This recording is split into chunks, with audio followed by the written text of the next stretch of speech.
Hi, I'm Juliana. This is Embodied Voice Practices, and I wanted to do a small series this week based on breath and breathing and understanding and accessing our diaphragmatic breath, our natural way of breathing, what we're born with. So the breath is, of course, the fundamental force behind our voice and our free voice. Our free breath leads to our free voice. But understanding this way of breathing is not only for vocalists and vocal seekers. Having contact and access to this breath is so beneficial in all areas of our lives. Our breath is our fundamental force of life. And so many people lose access to this because of stress and socialization and trauma, etc., etc. And most of us walk around and live our lives breathing from our chest, breathing from a shallow kind of upper thoracic place, which is actually causing some problems. As the great vocal teacher Kristin Linklater said, the voice cannot work to its true potential if its basic energy is not breath. As long as breath is not free, the voice will depend on compensating strength in the throat and mouth muscles. So most of us live our lives without having access to this free and deep breath, and we breathe from the chest in this upper thoracic place. And of course we need the chest to breathe. That's a part of the breathing mechanism. The intercostal muscles, the chest, the back vertebra, so many structures are involved in breathing, but the primary and most fundamental and essential force is, of course, the diaphragm. When we're breathing from our chest and not really accessing the diaphragm, we can be up to 70% less oxygenated than when we're breathing with our diaphragm. Maybe you've had the experience where you feel like all of a sudden you realize, I'm not really breathing. Or maybe after a stressful experience, you kind of let this like huge breath when you finally relax, like, and you think, wow, that's the first time I really breathed all day. So what happens when we are confronted with stress of any kind? Our sympathetic nervous system is activated, and this is responsible for the fight or flight mechanism. So we're confronted with a threat. It can be anything that causes stress, physical, emotional, mental, psychological, something surprising, something frustrating, something that feels like a confrontation. I mean, it can just be anything. This is activating the sympathetic nervous system. When that is activated, our brain starts to send signals to our body to produce adrenaline and cortisol. We start to breathe from our upper thoracic outlet, which is allowing us to make quick actions. We can run, we can fight. We're in this heightened state of arousal. It's important to understand that we need this. This is important. This is a part of our survival as a human species, to be able to access this sympathetic nervous system fight or flight response. But the problem is that we are there so often, and unfortunately for really extended periods of time, that our body begins to think that this is the way we breathe. There can be a loop, a brain-body loop, like we receive a threat, we go into the sympathetic nervous system fight or flight mode, and we start breathing with our chest, but then we can get like a little bit stuck there. So we breathe with our chest, and then it sends messages to our brain that we're in fight or flight mode, and then we start breathing with our chest, and then, it just continues to go on and on this way. But the good news is we can interrupt this cycle, and all we need to do is access our deeper diaphragmatic breath.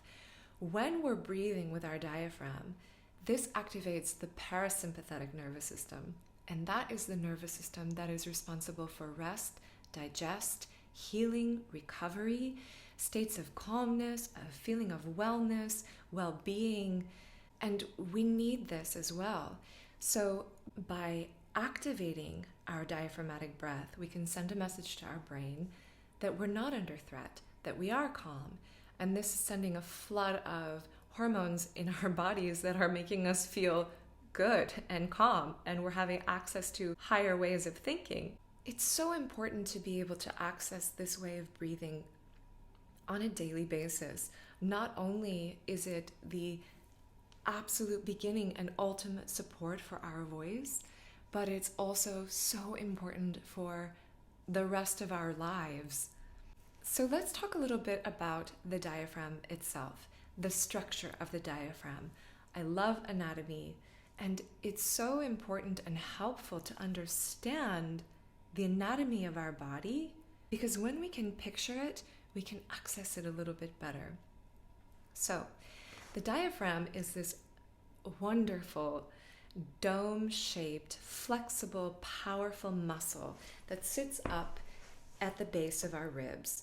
It's attached to the base of our ribs and our vertebra and our breastbone.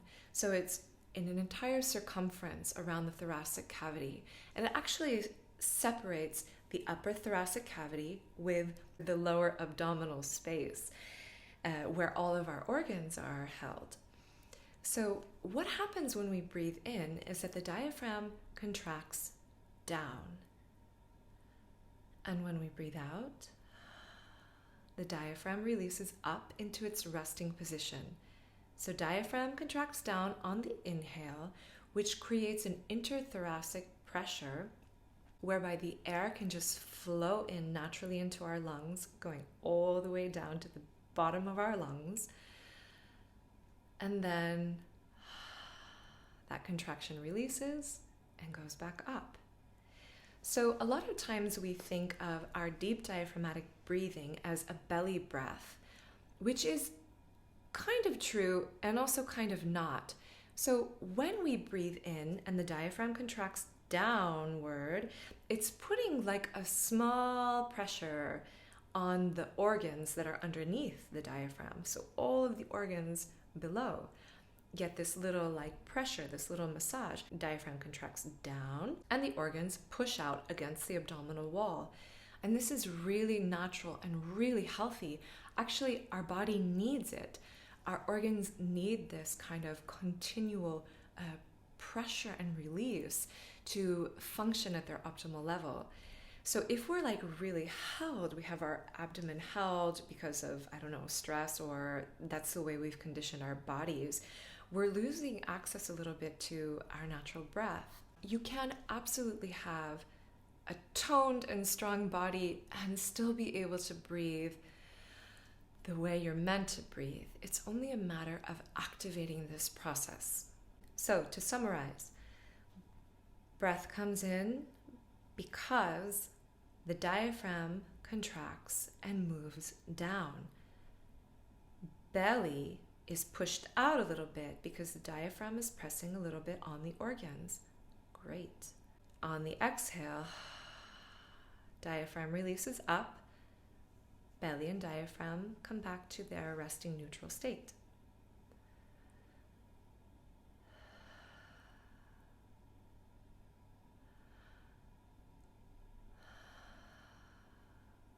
A really wonderful way to think about this is to think about a baby, a sleeping baby.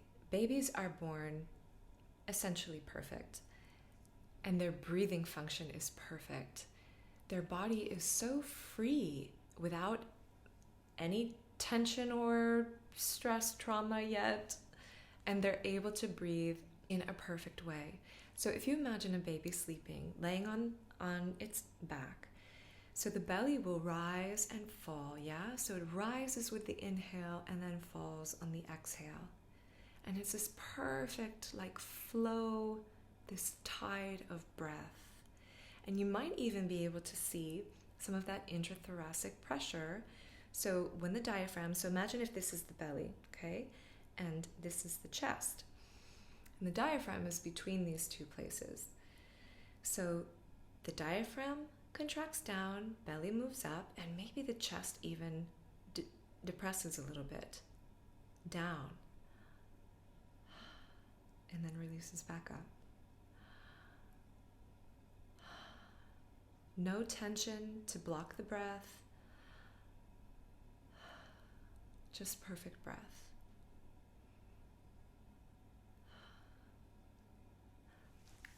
Okay, so what we're going to do today is we're going to do a really simple observational exercise.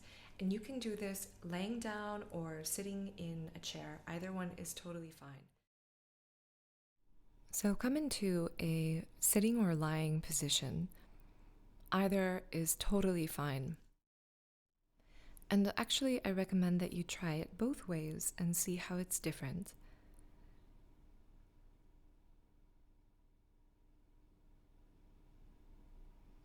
And bring your awareness to your body and just let your body kind of settle into the chair or the floor or the bed, wherever you are.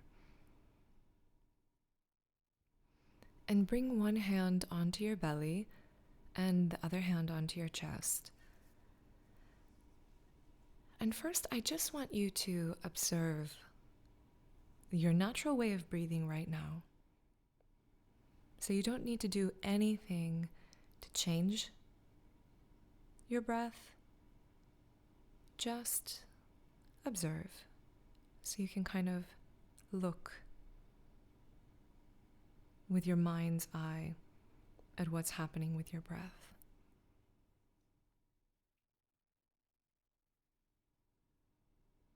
Where do you feel the breath entering your body? And where do you feel it leaving your body?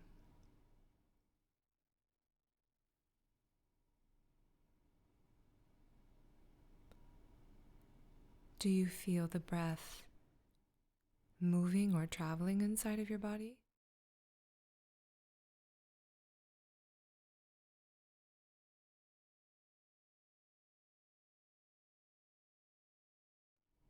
Does your breath feel even and steady? Or does it feel maybe shaky or kind of coming in and out with pulses, let's say? Does it feel constricted? Does it feel easy or free? Just watch, observe.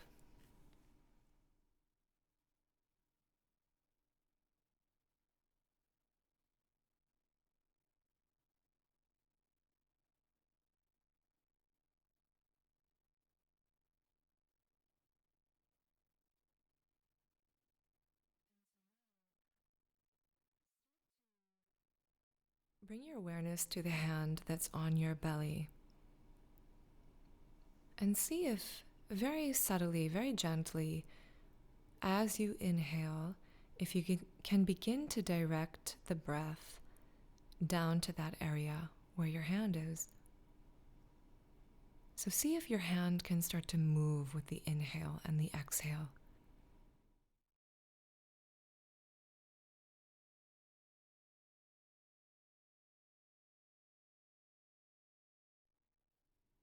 And bring your awareness to the hand that's on your chest. And it's almost like we want to imagine that the breath is just moving past that hand. And there's not so much movement up and down with the chest, but the breath is moving past it and going deeper towards the hand that's on your belly.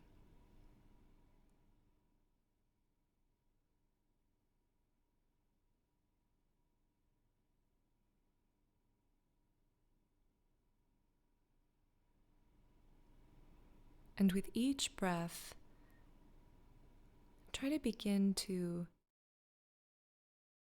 deepen the sensation of the breath moving in and down towards the hand that's on your belly. And then just relaxing, your whole body relaxing as you exhale.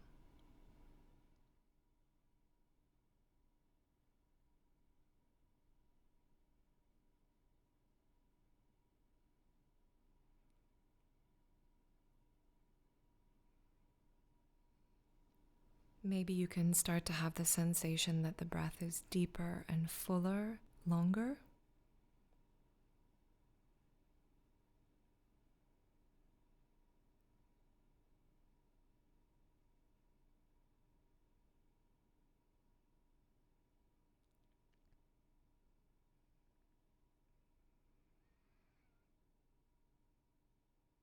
And now let's start to just observe once again. So you go more into a passive state of observation. How does the breath feel now?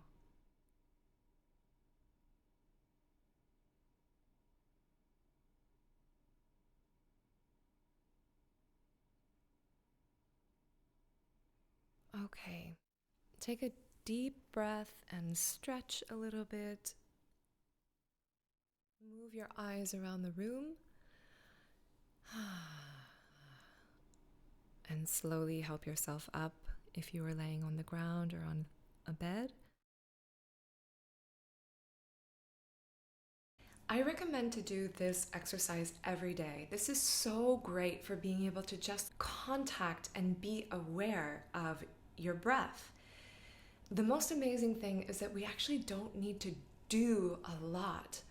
Honestly, we need to get out of our own way. We need to allow the body to do what it was made to do. And so by doing these kind of gentle observational exercises, this is how we begin to access our free breath. But I'm going to give some tips and simple exercises that will free up this process a little bit more, because some people, they need a little more help to release some of the external muscles. So it's so important to remember that our breathing has to do with really subtle inner involuntary muscles. So we've got to kind of like release the external muscles and free up the whole pathway of the breath. And that's what we're going to do over the next 5 days. This is my offering to you, and I hope you enjoy. Thanks. Bye.